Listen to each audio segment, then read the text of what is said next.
কানাডায় নতুন জীবন শুরু করার স্বপ্ন নিয়ে আমরা যখন টরন্টো বা অন্য কোনো শহরে পা রাখি, আমাদের সবার প্রথম চিন্তা থাকে একটা ভালো চাকরি। আমরা দিনের পর দিন লিঙ্কডইন বা ইনডিড স্ক্রল করি, হাজার হাজার রেজিউমি জমা দিই, কিন্তু অনেক সময় উত্তর আসে না। কেন? কারণ কানাডার জব মার্কেটে একটি শব্দ খুব বেশি প্রচলিত, ক্যানেডিয়ান এক্সপিরিয়েন্স।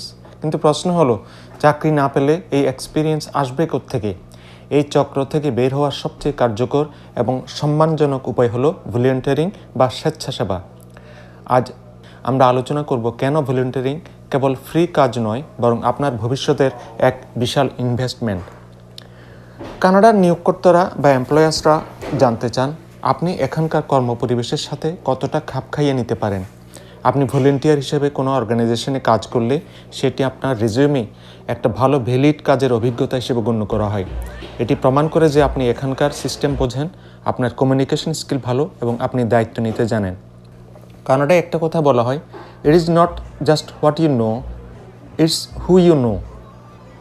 ভলেন্টিয়ারিং করার সময় আপনার পরিচয় হয় এমন সব মানুষের সাথে যারা বিভিন্ন পেশায় প্রতিষ্ঠিত। আপনার সুপারভাইজার বা সহ ভলেন্টিয়ার হতে পারেন আপনার আগামী দিনের জব রেফারেন্স। মনে রাখবেন, কানাডায় অনেক চাকরি কখনোই পাবলিশ হয় না, সেগুলো নেটওয়ার্কিংয়ের মাধ্যমেই পূরণ করা হয়। অনেকে মনে করেন ভলেন্টিয়ারিং মানে শুধু সাধারণ কাজ, আসলে তা নয়। আপনি চাইলে আপনার স্কিল অনুযায়ী ভলেন্টিয়ার করতে পারেন।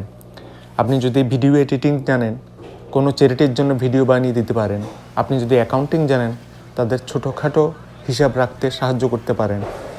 এতে আপনার প্রফেশনাল স্কিল যেমন ধারালো হবে, তেমনি নতুন দেশে আপনার আত্মবিশ্বাস বাড়বে বহুগুণ। নতুন দেশে এসে একাকিত্ব বা আইসোলেশন একটা বড় সমস্যা।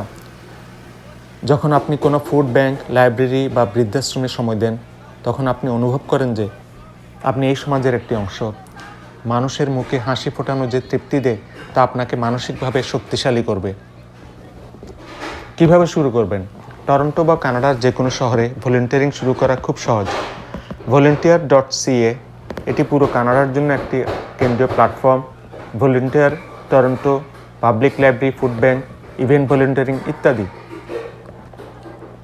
অনেকে ভাবেন, আমি টাকা পাচ্ছি না, তাহলে সময় নষ্ট করব কেন? সত্যিটা হলো, আপনি সরাসরি টাকা না পেলেও যা পাচ্ছেন তার মূল্য অনেক বেশি। এটি আপনার রেজিউমের গ্যাপ পূরণ করে এবং আপনাকে একজন অ্যাক্টিভ সিটিজেন হিসেবে গড়ে তোলে। এমনকি কানাডার সিটিজেনশিপ বা পিআর আবেদনের ক্ষেত্রেও অনেক সময় ভলেন্টিয়ারিং ব্যাকগ্রাউন্ড ইতিবাচক প্রভাব ফেলে। পরিশেষে বলবো, আপনার হাত বাড়িয়ে দিন অন্যকে সাহায্য করার জন্য। দেখবেন সেই হাত ধরেই আপনার নিজের সাফল্যের পথ খুলে গেছে।